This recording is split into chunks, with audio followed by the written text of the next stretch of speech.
वसुदेवसुतं देवं कंसचाणूरमर्दनं देवकी परमानंदम कृष्णं वंदे जगद्गुरुं। हरे कृष्ण। नमस्कार। महाभारत कथार श्रीमद् भागवत गीतार एटी अष्टादश पर्व আমরা আলোচনা করছি।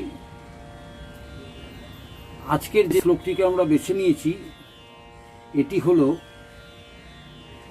দ্বাদশ অধ্যায় অর্থাৎ ভক্তিযোগ। এই ভক্তিযোগের দ্বিতীয় শ্লোকটিকেই আমাদের কেন জানি না আজকের জন্য ভালো লাগলো, কারণ আজকের তারিখে মানুষের মধ্যে ভক্তি অর্থাৎ ডেডিকেশন সেইটা যাতে আরো বাড়ানো যায়, কি করে বাড়ানো যায় সেই জায়গাগুলো আমরা আলোচনা করব। ভক্তি না হলে মুক্তি হয় না, এটা একটা খুব সাধারণ প্রবাদ। ভক্তিতে মুক্তি অর্থাৎ ভক্তি হলেই মুক্তি হয় অর্থাৎ সাকসেস হয় মানুষ। এই যে ভক্তিযোগের রহস্য এবং ভক্তিযোগের কথা আমরা আলোচনা করব গীতার দ্বাদশ অধ্যায়ে ভক্তিযোগে দ্বিতীয় শ্লোকেই বলা হচ্ছে। সেখানে বলা হয়েছে ময়া বেশ্য মনোজে মাং নিত্যযুক্তা উপাসতে শ্রদ্ধয়া পয়োপেতাস্থে মে যুক্ততমা মতাহ। অর্থাৎ আমরা যদি সংস্কৃত শব্দকে ভেঙে ভেঙে পাঠরীতি অনুযায়ী পড়ি তাহলে বলবো মই আবেশ্য মনঃ যে মাম নিত্য যুক্তাহ উপাসতে শ্রদ্ধয়া পরয়া উপেতাহ তে মে যুক্ততমাহ মতাহ। অর্থাৎ শ্রী ভগবান বললেন যাহারা পরম ভক্তি শ্রদ্ধা সহকারে আমাতে মন নিবিষ্ট করে আমার উপাসনা করে বা করেন তারাই আমার মতে শ্রেষ্ঠ যোগী। অর্থাৎ ভক্ত হতে গেলে যোগীর প্রাথমিক পরিচয় হচ্ছে ভক্ত। ভগবানে ভক্ত না হলে তো আপনাকে যোগী বলবে না। সেই যোগীর কোয়ালিফিকেশন কিভাবে আস্তে আস্তে আপনি গ্রো করবেন সেটার প্রাথমিক জায়গা থেকে ধরার জন্য বলা হয়েছে। কারণ দ্বাদশ অধ্যায়টা হচ্ছে ভক্তি যোগের উপর আলোচনা হয়েছে। এই অধ্যায়ের মূল বক্তব্য হল ভক্তিযোগ। অর্জুন শ্রীকৃষ্ণের কাছে জানতে চাইলেন ঈশ্বরের চরণে নিরন্তর সর্বকর্ম সমর্পণ করে যে সব ভক্ত ভক্তি সহকারে তার উপাসনা করেন আর যারা কামনা বাসনা ত্যাগ করে নির্গুণ ব্রহ্মের উপাসনা করেন, এই দুয়ের মধ্যে শ্রেষ্ঠ যোগী কাদের বলা হয়?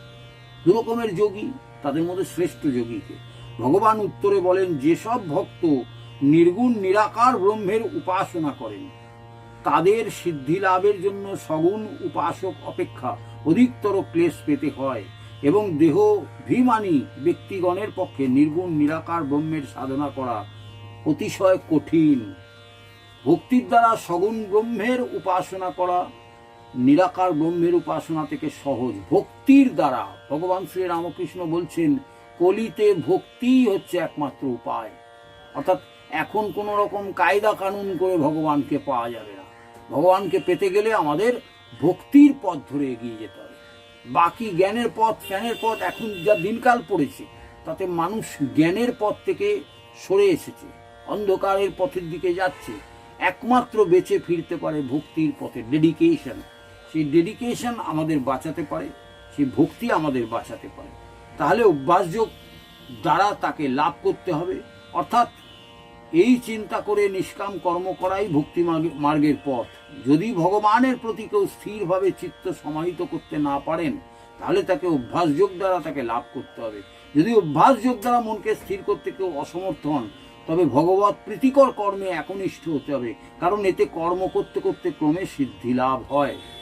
যিনি সকল প্রাণীর প্রতি দোষহীন মিত্রভাবাপন্ন দয়ালু মমত্ব বুদ্ধি সম্পন্ন নিরহংকার, যিনি সুখ দুঃখে সমভাবাপন্ন, যিনি দেশ করেন না, কাউকে উদ্বিগ্ন করেন না, কারো দ্বারা উদ্বিগ্ন হন না, যিনি হর্ষ বিষাদ ভয় ইত্যাদি উদ্বেগ থেকে মুক্ত, তিনি শ্রী ভগবানের প্রিয় ভক্ত হয়ে থাকেন। অর্থাৎ কোয়ালিটিগুলো কি কি লাগবে এগুলো আমরা দেখে নিলাম। এইবারে আমরা আসব আচার্য প্রভুপাদ তিনি কিভাবে এই শ্লোকটির ব্যাখ্যা বা অনুবাদ করেছেন, তাৎপর্য ব্যাখ্যা করেছেন। তাৎপর্য বলছেন আচার্য প্রভুপাদ এসি ভক্তি বেদান্ত স্বামী তিনি বলছেন, অর্জুনের প্রশ্নের উত্তরে শ্রীকৃষ্ণ স্পষ্টভাবে বলছেন যে তার মন তার সবিশেষ রূপে আবিষ্ট এবং শ্রদ্ধা ভক্তি সহকারে যিনি তার উপাসনা করেন তিনি হচ্ছেন সর্বশ্রেষ্ঠ যোগী। এইভাবেই যিনি কৃষ্ণ ভাবনায় ভাবিত হয়েছেন তিনি আর কখনো জাগতিক কর্মবন্ধনে আবদ্ধ হন না, কারণ শ্রীকৃষ্ণের প্রীতি সাধনের জন্যই তখন সব কিছু করা হয়। শুদ্ধ ভক্ত সর্বদাই ভগবানের সেবায় যুক্ত। কখনো তিনি ভগবানের নাম কীর্তন করেন, কখনো তিনি ভগবানের কথা শ্রবণ করেন অথবা শ্রীকৃষ্ণ সম্বন্ধীয় গ্রন্থ পাঠ করেন, কখনো বা তিনি শ্রীকৃষ্ণের প্রসাদ রন্ধন করেন, কখনো হবে তিনি বাজারে গিয়ে কৃষ্ণের জন্য কিছু খরিদ করেন, কখনো তিনি মন্দির অথবা বাসন পরিষ্কার করেন। অর্থাৎ কৃষ্ণ সেবায় কর্ম না করে তিনি এক মুহূর্ত নষ্ট করেন না। এ ধরনের কর্মই হচ্ছে পূর্ণ সমাধি। অর্থাৎ এই যে জায়গাটা আমরা আচার্য প্রভুপাদের ব্যাখ্যায় পেলাম, এইবার আমরা আসব যে ভগবান শ্রীরামকৃষ্ণ এই গীতার এই জায়গাটাকে কিভাবে ব্যাখ্যা করেছেন বা বলেছেন। সেখানে আমরা দেখতে পাই রামকৃষ্ণ ভাবধারায় বঙ্গার্থে যেটা বলা হচ্ছে, শ্রী ভগবান বললেন, যারা আমাতে মন নিবিষ্ট করে নিত্যযুক্ত হয়ে অর্থাৎ অহরাত্র পরম শ্রদ্ধায় আমার উপাসনা করেন তারাই আমার মতে যুক্ততম অর্থাৎ শ্রেষ্ঠ যোগী বা সাধক। স্বামী অপূর্বানন্দজি বলছেন, এই দুই শ্রেণীর উপাসকদের মধ্যে সগুণ ব্রহ্মোপাসকই শ্রেষ্ঠ। ইহাই ভগবানের অভিমত। তিনি বলছেন, যারা সর্বজ্ঞ আদিগুণ বিশিষ্ট পরমেশ্বর যে আমি, সেই আমাতে একাগ্র চিত্র ও পরম শ্রদ্ধাযুক্ত হয়ে আমার আরাধনা করেন, আমার মতে তারাই যুক্ততম অর্থাৎ যোগী শ্রেষ্ঠ। ভগবদ্গীতা পৃষ্ঠা 380। স্বামী গম্ভীরানন্দজি বলছেন, যারা সকল জাগতিক বিষয় থেকে বিচ্ছিন্ন হয়ে মন স্থির করে একান্তে আমার কথা চিন্তা করে দিনরাত পার করে দেয়, তারাই একমাত্র নিখুঁত যোগী হিসেবে বিবেচিত হন। আবার ডাক্তার সর্বেপল্লী রাধাকৃষ্ণন তিনি বলছেন, আচার্যগণ নির্দিষ্টভাবে কহিলেন যে যারা অনন্য চিত্তে ভগবানের সাধনা করেন তাদেরই যোগ অভিজ্ঞতা সবচেয়ে বেশি। অর্থাৎ একজন শিক্ষকের চোখ দিয়ে তিনি দেখেছেন এবং সেই ব্যাখ্যাটা করলেন। আমরা দেখব যে এই যে ভগবানের বিভিন্ন অর্থাৎ ভাবনাকে একম সদ্বিপ্রা বহুদা বদন্তি, অর্থাৎ নানান রকম প্রাজ্ঞ পুরুষরা এই ভগবানের বাণীকে নানানভাবে ব্যাখ্যা করছেন। অনিল বরণ রায় বলছেন, তাহাই পরম শ্রদ্ধা যাহা সকলের মধ্যে ভগবানকে দেখে, যাহার দৃষ্টিতে ব্যক্ত অব্যক্ত একই ভগবান, তাহাই পূর্ণতম যোগ, যা ভগবানকে পায় প্রতি মুহূর্তে প্রত্যেক কর্মে প্রকৃতির সকল সমগ্রতা দিয়া। ইহাতে আছে মূল সত্তায় ভগবানের সহিত ঐক্য সাযুজ্য, আবার পরম পুরুষের চৈতন্যের মধ্যে আনন্দময় চির নিবাস। ময়েব নিবশিষ্যাসি শালক্য, এখানে মুক্ত জীব অনন্ত প্রেম ও ভক্তিতে ভগবানের সহিত আলিঙ্গনে আবদ্ধ। সামীপ্য, এখানে আছে ভগবত প্রকৃতির সহিত জীবের মুক্ত প্রকৃতির একত্ব। সাদৃশ্য, কারণ মুক্ত জীবের সিদ্ধাবস্থা হইতেছে ভগবানেরই তুল্য হওয়া। মদ ভাবম আগতা, অর্থাৎ শ্রীমদ্ ভাগবত গীতার পৃষ্ঠা 198-তে আছে। ডক্টর মহানামব্রত ব্রহ্মচারী খুব সুন্দর বলেছেন, লক্ষণ সতত যুক্ত হইয়া শ্রী রামের উপাসনা করেন। ভরত অক্ষর ব্রহ্ম রামে চিত্ত আধান করিয়া তন্ময় হইয়া রহে। ইহাদের মধ্যে কে উত্তম? অর্জুন জানিতে চাহে। দুই ছেলের মধ্যে কোনটি বেশি প্রিয় মাকে জিজ্ঞাসা করিলে মায়ের পক্ষে উত্তর দেওয়া কঠিন কার্য। এক ছেলে মায়ের কোল ছাড়িতে পারে না,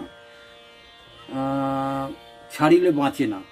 আর এক ছেলে মায়ের মাতৃত্বে বিমুগ্ধ হইয়া সর্বভূতেষু মাতৃরূপেণ সঙ্গে স্থিতা, যিনি তাহার পূজারী হইয়া বিশ্বময় চলিয়া বেড়ান।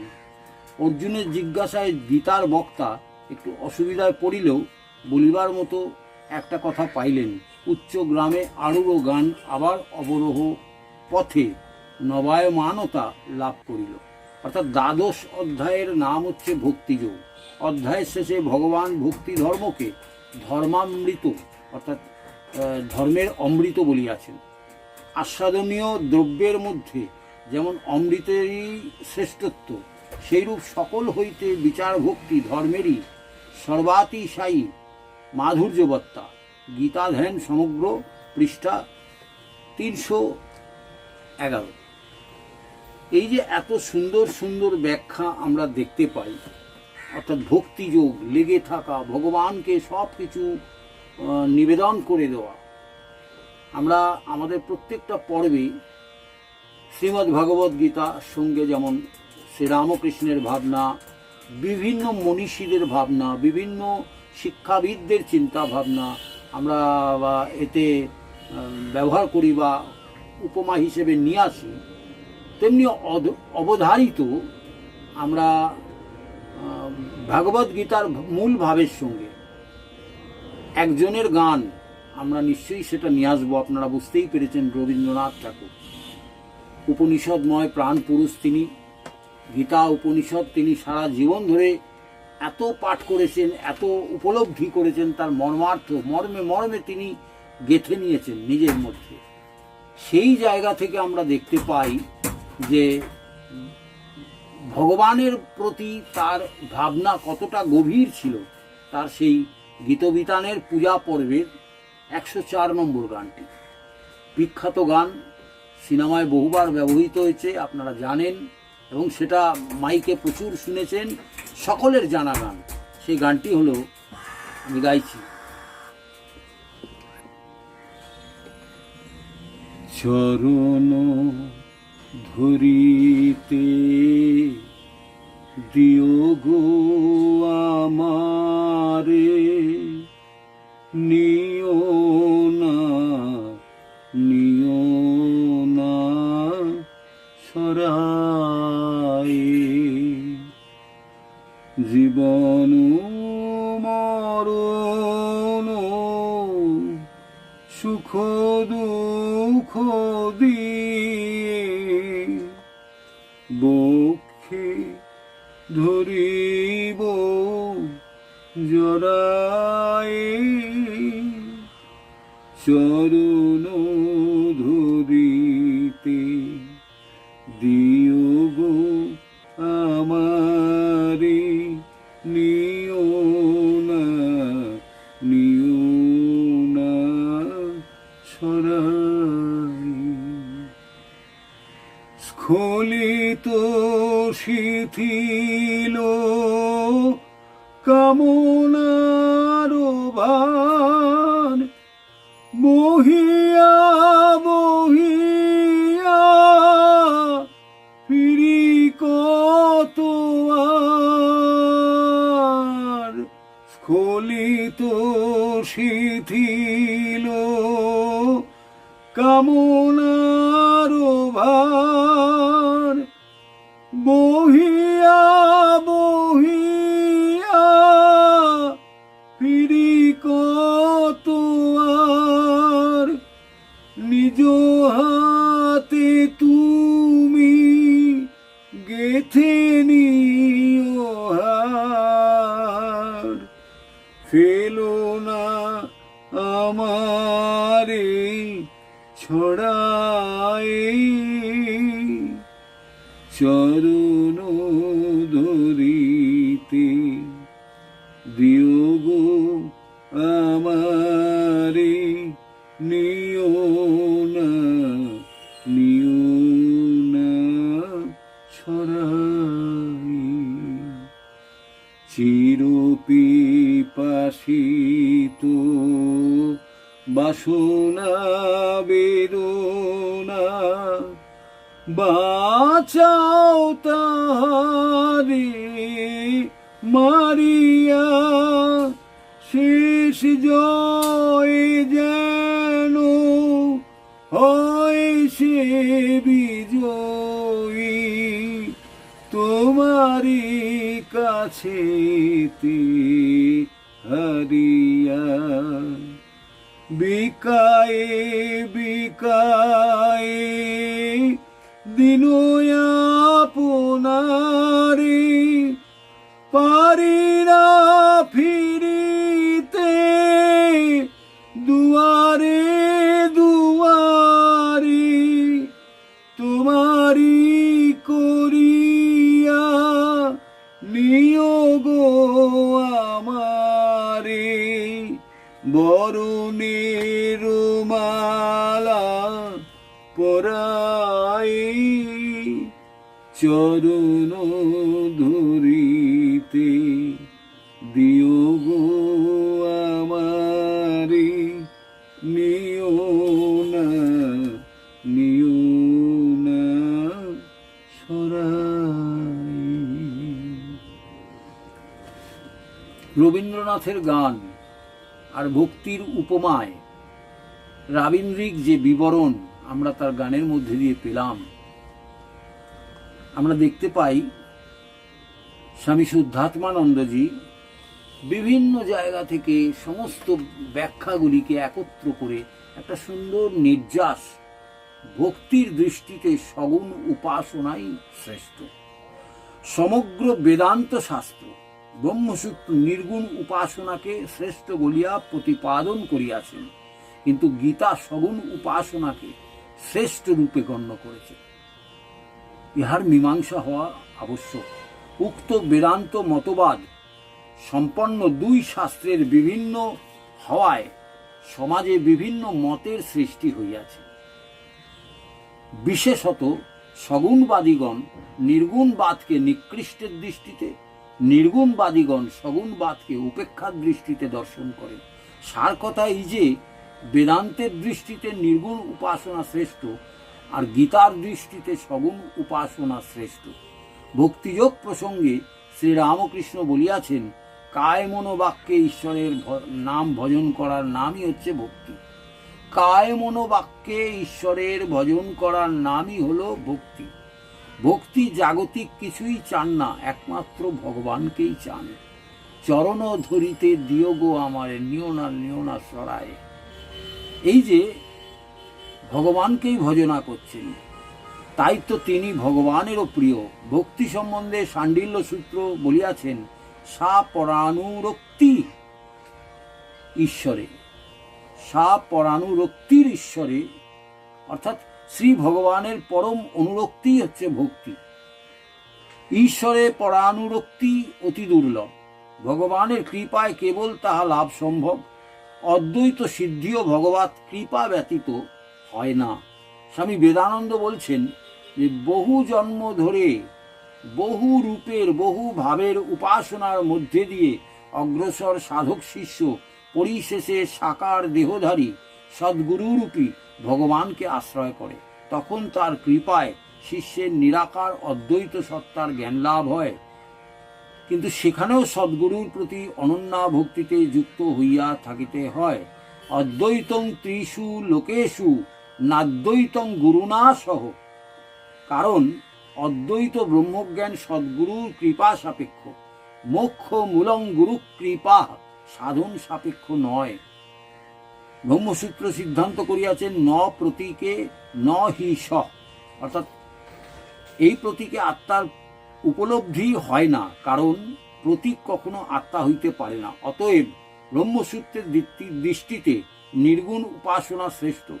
উক্ত দুই মতবাদের মীমাংসা যে এই যে বেদান্ত বা ব্রহ্মসূত্র অন্তিম দৃষ্টিতে নির্গুণ উপাসনাকে শ্রেষ্ঠ বলিয়াছেন, অর্থাৎ উপাসনার অন্তিম যখন নির্বিকার শান্ত ব্রহ্মলাভ, তখন নির্গুণ উপাসনাই শ্রেষ্ঠ। কিন্তু গীতা ভক্তির দৃষ্টিতে সগুণ উপাসনাকে শ্রেষ্ঠ বলিয়াছেন।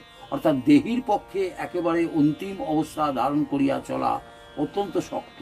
বিশেষত ভক্তি মার্গটি সহজ তথা স্বাভাবিক মার্গ। অর্পণ ইহার প্রাণ। ভক্ত অর্পণ বুদ্ধিতে প্রত্যক্ষ এবং সাক্ষাৎভাবে স্বীয় কর্মের দ্বারা ভগবানের সেবা করিতে করিতে একেবারে ঈশ্বরে আসিয়া উপস্থিত হইবেন। সংসারী মানুষের কর্ম আষ্টে পৃষ্ঠে বাধা। বাল্যকাল হইতে প্রত্যেকে সংসারে প্রীতি শ্রদ্ধা ইত্যাদি শিক্ষা লাভ করে। এই সহজ স্বাভাবিক শ্রদ্ধা প্রীতির মাধ্যমে করণীয় কর্মের সাহায্যে শ্রী ভগবানের সেবা করিয়া তাহাকে লাভ করিতে পারে। এই কারণে ভক্তির দৃষ্টিতে গীতা সগুণ উপাসনাকে শ্রেষ্ঠ বলিয়াছেন। সাকার উপাসনাই ভক্তির সাধনা। নিরাকার অদ্বৈত সত্তার উপলব্ধিই ব্রহ্মজ্ঞান। বস্তুতপক্ষে পরিপক্ক ভক্তি ও পরিপক্ক জ্ঞান একই, কিন্তু সেই নিরাকার একমত দ্বিতীয়মের জ্ঞান লাভ করিলে সাকার উপাসনার সোপান দিয়ে উঠিতে হইবে। এখানেই ভক্তিযোগের শ্রেষ্ঠত্ব। অর্থাৎ এই যে ভক্তিযোগ অর্থাৎ ডেডিকেশন, লেগে থাকা, এই বিষয়টি গীতায় আজকের তারিখে মানুষের মধ্যে ভক্তির বড় অভাব। কারণ ভক্তিযোগ নেই বলেই মানুষ আজ দিশাহারা, মানুষ আজ পথহারা, মানুষ আজ ঈশ্বর ছাড়া, মানুষ আজ সৃষ্টি ছাড়া। এই সৃষ্টি ছাড়া মানুষকে আবার সৃষ্টির কল্যাণে, সৃষ্টির রূপকল্পে, সৃষ্টির ছন্দে, সৃষ্টির মন্দনে, সৃষ্টির বন্ধনে ফিরে আসতে হবে। মানুষকে তাই সেই কাজই করতে হবে। অর্থাৎ ভক্তি ছাড়া মুক্তি নেই। আমরা লক্ষ্মীর পাঁচালিতে পড়েছি, ভক্তিতে মুক্তি। সেই ভক্তি ছাড়া মুক্তি হয় না। সেই মুক্তি পেতে গেলে আমাদের ভক্তি মার্গের পথ দিয়ে শ্রী রামকৃষ্ণের পরামর্শ চলতে হবে। সকলের মঙ্গল হোক, সকলে ভালো থাকবে। নমস্কার। আর এইটুকু।